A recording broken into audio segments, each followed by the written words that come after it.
Bom, boa tarde a todos e todas que compareceram aqui no debate. Desejo Pinheiros, a história do PT, professor Lincoln Seco, historiador da USP. Não sei quem teve a oportunidade de ler o livro, mas ele é bem interessante, estava comentando aqui atrás agora, porque quem é petista assim, acaba abrindo o livro com um pouco de desconfiança. Nossa, será que corrente que é os caras que estão escrevendo, o que ele vai falar, será que ele vai exaltar o partido, sabe? E ele consegue superar tudo isso e fazer um relato bem bacana sobre a história do partido, sobre a história do país. E eu não vou me alongar, eu vou passar a palavra aqui para o Lincoln Seco. E quem tiver a oportunidade de ter lido o livro, eu acho bacana comprar, porque é uma bela aula de história do Brasil mesmo. Eu convidei muitos amigos, até que não eram petistas, para vir participar do debate, porque eles ficam muito provocando a gente, acabam não entendendo como funciona a dinâmica interna do partido. E seria muito bacana também se eles pudessem estar aqui para entender um pouco isso.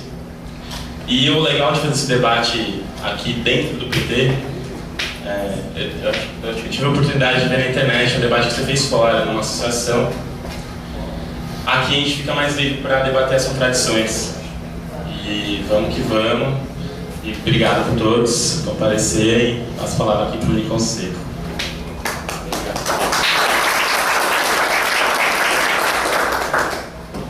Agradeço as palavras do Caio, a todos que vieram aqui para me ouvir no diretório Zé de Pinheiros. Eu queria de antemão avisar que o tipo de debate mais difícil para mim é exatamente com petistas, né? Sempre é pior falar com os petistas, num certo sentido, porque são todos militantes mais jovens ou mais velhos, mas que têm sua memória, né, de um determinado aspecto da vida ou da história do partido. E eu fiz um livro, estava até falando aqui para o Edu, né? O livro é um livro de história, pelo menos tenta ser, né? E não de memória. E o que é muito difícil, foi difícil para mim também, porque eu fui militante do PT desde os 15 anos, 16 anos, nos 80. Então esquecer também a nossa trajetória pessoal é bastante difícil. Mas eu vou tentar aqui fazer um breve relato do livro, de qual foi o propósito do livro, e aproveitar para ouvi-los, né? Porque assim eu aprendo mais, porque o livro já está em segunda edição, espero que tenha uma terceira, eu vou corrigindo até as coisas que os militantes estão reclamando, né? Eu fiz um debate, por exemplo, em Campinas, aí já teve gente que me falou, não, mas você não falou disso.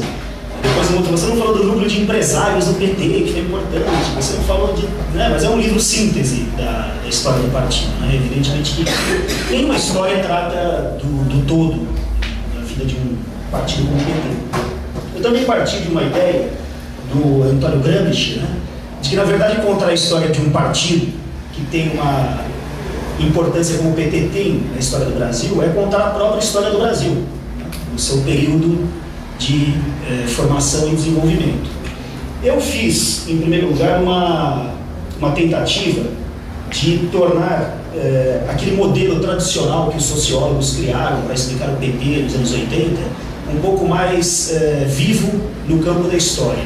Porque normalmente a gente sempre ouve falar que o PT foi um produto de um novo sindicalismo, um produto da ação da Igreja Católica, principalmente, e também de militantes oriundos da esquerda anterior ao PT, a esquerda comunista, nos seus vários matizes. Eu acrescentaria também o fato de que o PT também foi formado por um conjunto de intelectuais de origem socialista ou até liberal, que foram importantes no período inicial do PT. Os militantes provenientes da esquerda anterior ao PT também não podem ser agrupados de uma única maneira, até porque muitos eram, como nós sabemos, trotskistas também de várias origens, outros vinham da luta armada, então isso também tem que ser melhor ainda estudado, né? E mesmo quando a gente fala que a Igreja Católica, por exemplo, foi fundamental na formação do PT, isso também tem que ser melhor debatido, né? Porque, em primeiro lugar, a Igreja Católica no Brasil nunca deixou de ser majoritariamente conservadora. Em segundo lugar, no final dos anos 70, a igreja via até com maus olhos um partido que parecia ser muito sindicalista e estreito, e não um partido popular, né, como muitos católicos progressistas propunham. Uma outra coisa também que eu tentei desenvolver no livro é o estudo da diversidade regional enorme do PT. O PT no resto do Brasil é muito diferente do PT formado em São Paulo. Hoje ainda a gente tem carência de estudos sobre o PT em várias cidades do Brasil, mas já existem alguns estudos, algumas dezenas, eu diria, entre artigos e livros. Então, quando a gente pega o PT no Acre, ou o PT numa cidade como Maringá, ou Londrina, ou no Espírito Santo, na Bahia, ou no Maranhão, em cada lugar desses há uma força que foi preponderante, muito diferente de São Paulo. Em alguns lugares, os grupos trotskistas fundaram praticamente o PT sozinhos. Em outros lugares, o PT foi produto da ação de sem terra, como em algumas regiões do Mato Grosso. Em outras cidades, foi a Igreja Católica, de fato. O PT nasceu dentro de salão paroquial, né? E agora, em São Paulo, evidentemente que o chamado novo sindicalismo teve um peso muito maior. Então é preciso a gente resgatar em primeiro lugar, essa diversidade regional do PT. O PT não é uma coisa só. Eu fiz uma periodização que foi a seguinte. Para mim, o PT nasce em 78, ou seja, antes da sua fundação, né? O seu período de formação, ele é de 78 a 83. Porque nesse período de formação, em que o partido existe antes do partido, de certa forma, e mesmo depois da fundação oficial, o PT ainda parece um conjunto de movimentos sem uma organicidade. E um conjunto de movimentos ditados por núcleos, por grupos de base, com grande autonomia. Esse período de formação, ele só é superado por uma maior organicidade do partido depois de 84. Por quê? Porque a partir de 84 surge, como vocês sabem, né, um pouco antes, a articulação do 113, que vai ter um papel decisivo durante vários anos numa maior centralização do partido. Além disso, o próprio PT entra numa nova fase em que ele participa de um ascenso de lutas de massas como não havia no Brasil, como não houve no Brasil antes da história do Brasil. Porque é um período em que a CUT é fundada, né? Se desenvolvem as lutas do Sem Terra através do MST, se desenvolve a maior campanha de massas da história do Brasil, que foi a campanha das diretas já. A campanha pela Assembleia Nacional Constituinte, né, e a formação da Assembleia Nacional Constituinte. Greves gerais, que não ocorreram depois. Portanto, havia uma força, né, nesse movimento de massas, e o PT foi o partido que conseguiu absorver, né, grande parte dessa energia popular que se desenvolveu nos anos 80. E acabou se tornando o principal partido da esquerda brasileira já nesse período.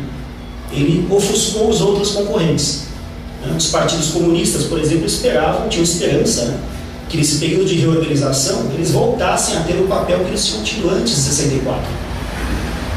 Não por outro motivo, não ingressaram no PT, não tiveram suas organizações. É o caso do PCB.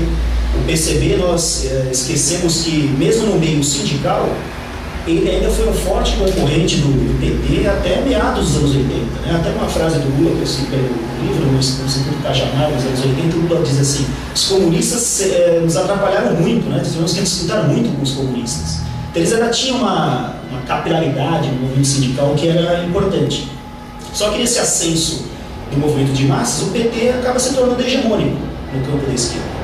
Mas eu digo que nesse momento o partido é principalmente um partido ainda de oposição social. Por que de oposição social? Porque ele ainda não é um partido com uma forte presença institucional, no sentido de que ele ainda não tem muitas prefeituras, pouquíssimos deputados federais, estaduais, vereadores, etc. É um partido que tem muita força social, portanto até uma força de impacto na opinião pública, na grande imprensa, mas ele não tem um poder decisivo nas instituições políticas do Brasil. Ele não interfere. Mesmo na Assembleia Constituinte, o PT tinha uma bancada diminuta, apesar dos deputados aparecerem muito, porque fizeram propostas importantes na Assembleia Nacional Constituinte, mas na Assembleia Constituinte, o PT, o projeto do PT é derrotado.